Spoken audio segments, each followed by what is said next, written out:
আজকে যে বিষয় নিয়ে আলোচনা করব সেটি হলো পাওয়ার সাপ্লাই প্রবলেম। তো এটা চায়না সার্কিট। তো চলুন দেখা যাক এটির সমস্যা কি। তো আমি মিটারের নেগেটিভটি গ্রাউন্ডে লাগিয়ে নিলাম। তো যেহেতু সার্কিটটি পুরোপুরি টিভি থেকে খুলে নিয়ে আসা, তো আমি সেফটির জন্য আউটপুট লাইনটি খুলে দেব,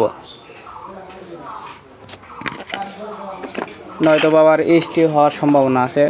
তো আমি আউটপুটটা খুলে নিয়ে বাদবাকি কাজগুলো করব। সব কিছু কাজ এখানে দেখানো হবে। তো একটা বিরতির পরে সব কিছু এ টু জেড শুরু করতেছি।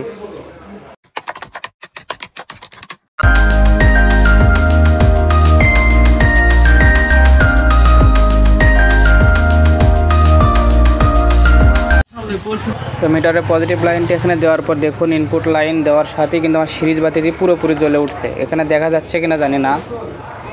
তো এটি কী জন্য হয়েছে দেখি চলুন।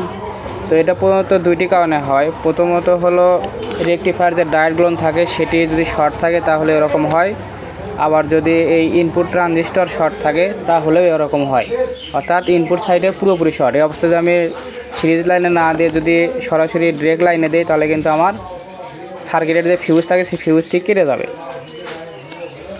তো এখন আমি ইনপুট ট্রানজিস্টর যেটি সেটি খুলে নিচ্ছি।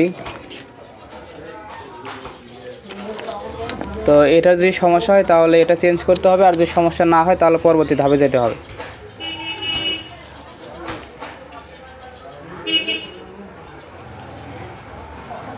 তো আমি এটা খোলা নেওয়ার পরে এখন আমি চেক দেব যে আসলে শর্টটি আছে কি না। তো এখানে কিন্তু আমার সিরিজ বাতিতে আর জ্বলেনি, অর্থাৎ শর্টটি নেই। তো আমার সমস্যাটি এই ট্রানজিস্টরটা আমি চেঞ্জ করতেছি।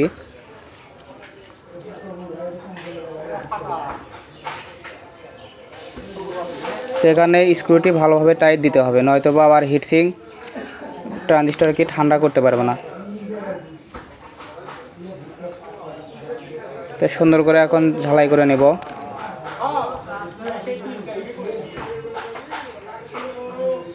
তো কাজগুলো যদি পার্ট বাই পার্ট করেন তাহলে কিন্তু বেশি কঠিন মনে হবে না।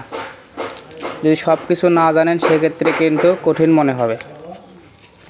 তো এখন আমি আউটপুটে মিটারে প্রোবটি রেখে আবার লাইনে দিয়ে দেব।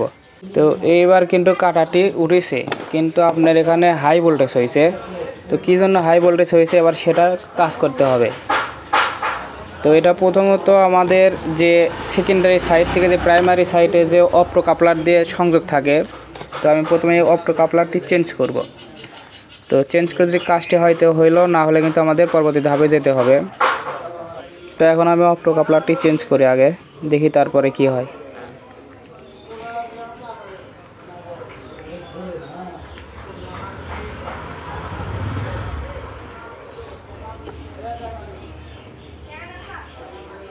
তো অপ্টো কাপলার লাগানোর সময় ডিরেকশন ঠিক করে লাগাতে হবে, নয়তো বা কাজ করবে না।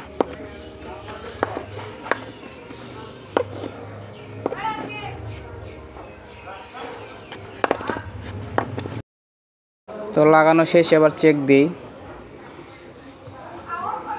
তোমার কিন্তু কাজটি হয়নি, এখনও সিরিজ বাতি জ্বলতেছে, অর্থাৎ হাই ভোল্টেজ আছেই।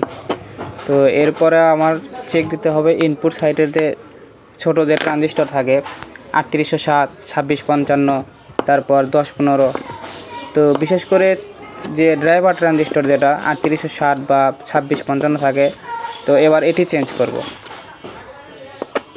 কেন চেঞ্জ করবো, এখানে 10-15 যদি নষ্ট হয় তাহলে আমার আউটপুট ভোল্টেজ একবার অফ হয়ে থাকবে, শর্ট হয়ে গেলে অফ হয়ে থাকবে।